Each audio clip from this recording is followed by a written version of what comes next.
During the play in the beginning of the book, I believe Hamlet was truly acting, that he was acting being mad, but then as the play revealed more of the truth of his real father's killing and all that, I believe he truly takes place and becomes really mad. Yes, he's gone completely mad. Why? Because he's trying to avenge his dead father's death. But he's been acting for too long, so I think he's taking it a bit too far. The reason that Hamlet doesn't trust the ghosts right away is because in the old beliefs that ghosts were demonic and tried to lead their people down to Satan and all that. So that's why he didn't believe it at first. Was just trying to get the facts. Why does not Hamlet not trust the ghost at first? Because he thinks it's more devil play. What do you mean by that? There's a lot of religion back then, and I think that they thought it was work of the devil.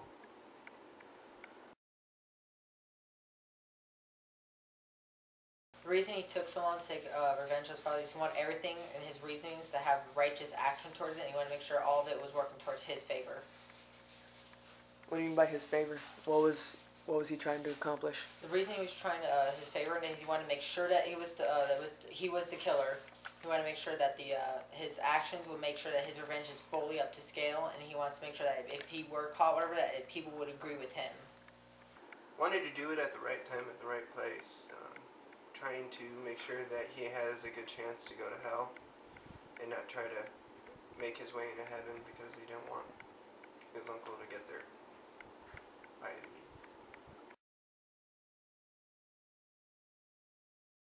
The reason they had him killed at the end of the play is because Hamlet knew that they were working with the king, and they kind of betrayed him, so he took revenge back at them by having them get killed first. How did he get them killed? He had a letter forged underneath the thing. It said having king's order to kill Hamlet. The king's order was changed to have them both killed.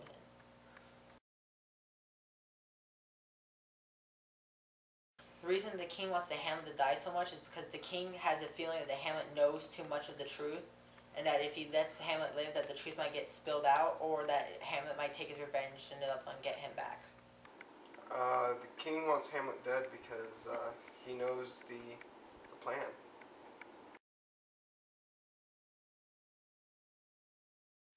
In the book, I believe Ophelia does love Hamlet, and as the play goes through it struggles a bit, but at the end, I truly believe that he loved her and she loved him. Why? Their feeling of passion and stuff in the beginning of the book shows that they truly do love each other, but besides that, we don't have much facts on that. Ophelia does love Hamlet because kind of commits suicide over him, and Hamlet, didn't really show it, but he tries to make up for it. The reason that the king wasn't killed in the chapel is because it looked like the king was praying and confessing for his sins, and Hamlet believed that if he did that, he would be sent to heaven, and he wanted the same kind of level play as his father had, but not being able to confess, so he wanted his sins to bring him to hell. Kind of goes back to the right place at the right time. Wants to make sure that he doesn't make his chance into heaven.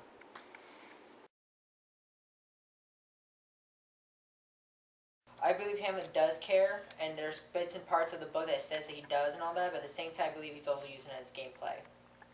What do you mean by he's using it? He's using it to get the other characters to react towards him, to act of violence, or maybe try to get some kind of actional play to work in his favor, like fencing. Yes, because he tries to get buried with her later on when she commits suicide. I believe when Hamlet was trying to give the power to them, he was trying to break an endless cycle of revenge stuff. As the book shows that everyone dies in the end, I believe he was trying to cleanse that cycle of hatred. Because he deserves it, and it's kind of a way of apologizing when his father took over his land and whatnot, so he wants to give it to a highly respected man with honor and courage.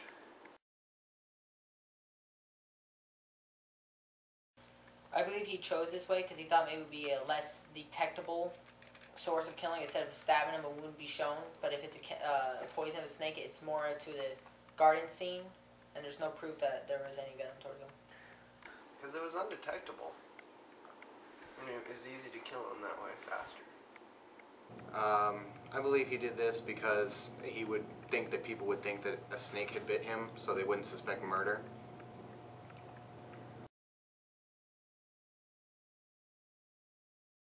Shakespeare during the time was in the medieval or this medieval century time. So when women were back then were looked upon. So I believe that when he was writing the play, he was just writing down what he experienced during that timeline. What do you mean by that? Well, during that time, like women were just an icon section towards doing the chores of cleaning the house, gutting the fish sometimes. But as the man was hunting and all that, it was believed that the men were leaders. So I believe that when his experience was writing the book, it just mixed in because of the experience at that time. Because back then women didn't have a good role, and they weren't meant to have a big role back then. So what, what they mean by looking down, they didn't have much of an impact. So that's why he didn't favor them, I guess you could say. I believe this is simply the time frame the play was written in. Women were treated vastly differently back then than they were today.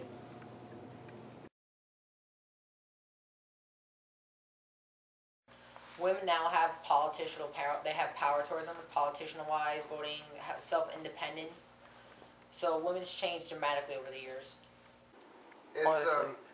It's changed by women being able to take politically. They're able to take over. They're able to manage and control sections. And they're able to make a big impact in our nation, and they also make really good doctors, and a lot of women do some courageous things as well as men. So they're pretty much equal now.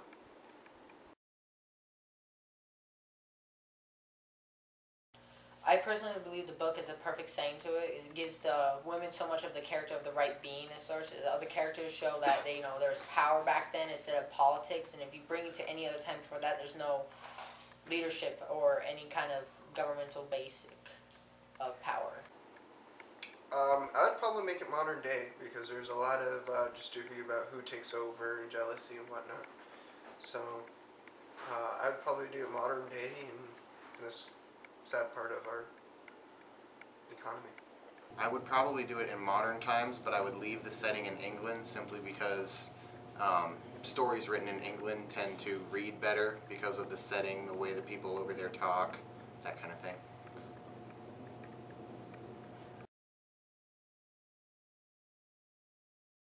I believe that's simply because Horatio is Hamlet's best friend.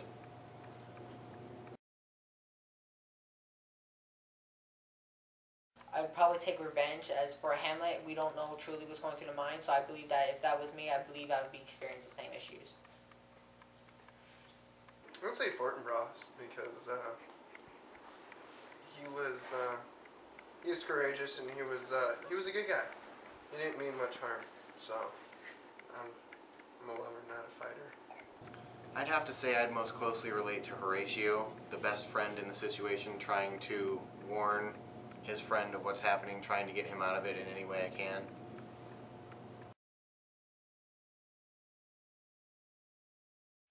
Yes, I have. Why do you trust him so much? Because I believe that he's been through the same stuff I have, maybe a little bit more, and I believe that he has level-headed enough to make the right decisions, even if I don't think so. Just the way he acts around other people sometimes, the way that he can joke around with people, and the same time he can also get his act together when he needs it to be. I would do something different because I wouldn't be able to live with myself knowing that I killed my uncle.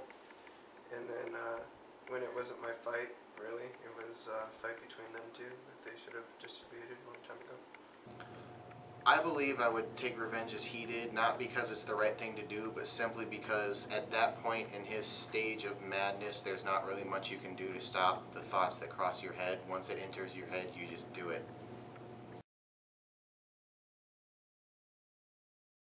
Yes, I have. Why did it make you feel so guilty? The reason I felt so guilty about it is because it caused other people pain or suffering, but if I said something back then, it would have caused more trouble back then, but if I said something then as well, it would have caused more than what it does now. No, not really. Yes. Why did it make you feel so guilty? I don't know, because I felt like I was hiding something. Honestly, I cannot think of anything now.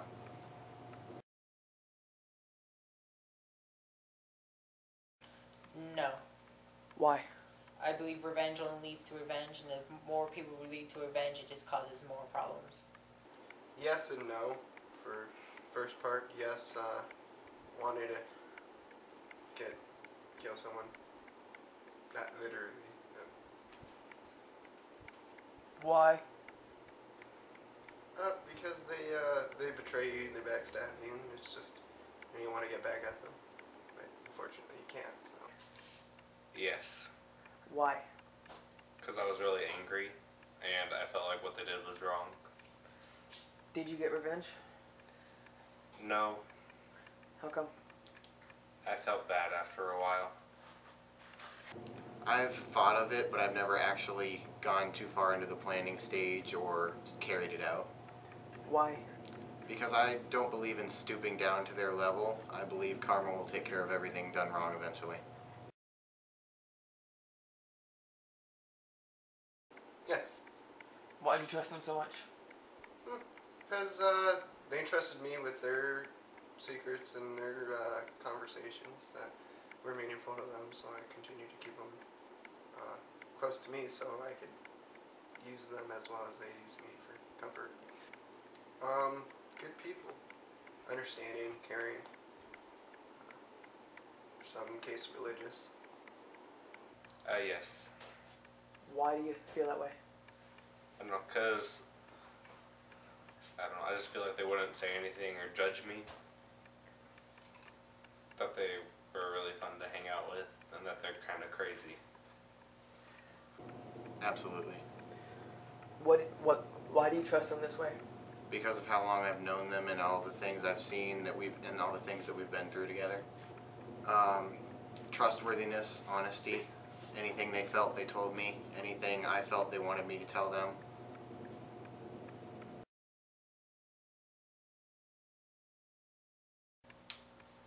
It's gotten better, I guess. How so? Well, they can pretty much do anything that guys can.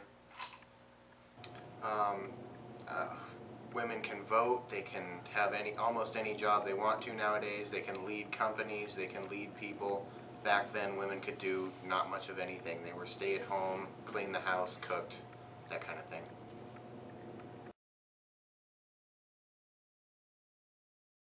No. Why haven't you ever done that? Because I believe friendship is like a key deal to where if you want to be treated, you treat others the way you want to. And if you can't treat your friends that way, who can you treat them? Yes. Why? Because they weren't my friend, they were more of acquaintance and they screwed me over in the long run. I don't think so. Only for a day or two at a time because of something silly and in the moment they'd done or how I was feeling that day.